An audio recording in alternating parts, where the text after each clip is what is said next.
Čaute, čaute. Takže nachádzam sa na Masasa Beach. Je to na ostrove Tingloy. Bývam kúsok odtiaľto, asi 500 metrov. Takto vyzerá tá vstupná pláž, keď prídete z prístavu sem. A po pravej strane odtiaľto bývam. Oproti tejto pláži sú tu takéto rýžové polia.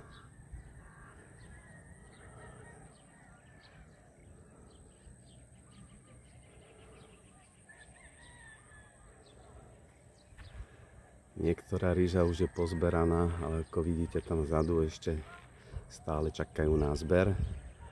A týmto chodníčkom sa dostanete hore, kde vidíte tie prvé domčeky. A po tie domčeky vás privezú na trajcykli z druhej strany, kde je prístav.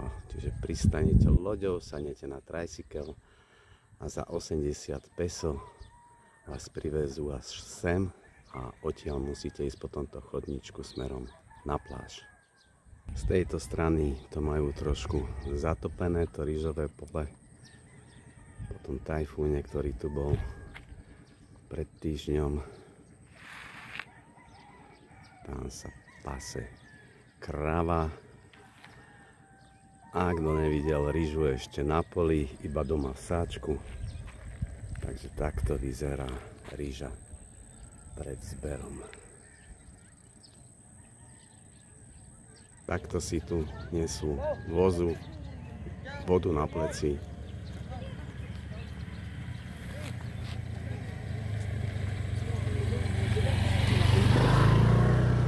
Lebo tunak nemajú studne s pitnou vodou, takže v tých modrých bandaskách musia to sem priniesť najprv loďou, potom trajcyklom alebo motorkou si to prevezú na druhú stranu a takto na pleci cez to rýžové pole si to odniesú domov.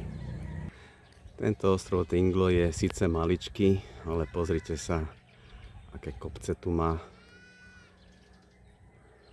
Skoro ako Karpaty v Bratislave.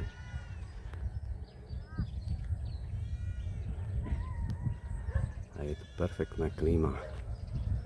Včera nám trošku pršalo, ale dneska vidíte, je úplne nádherne slnečno. Tunak sú prvé domčeky, prvé apartmány, kde sa môžete ubytovať, ale skôr odporúčam sa ísť ubytovať k moru.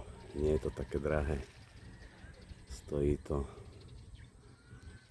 Nás pre dvoch to stalo nejakých 20 eur na noc. A po tomto chodníčku zase z druhej strany máte more. Masasa Beach.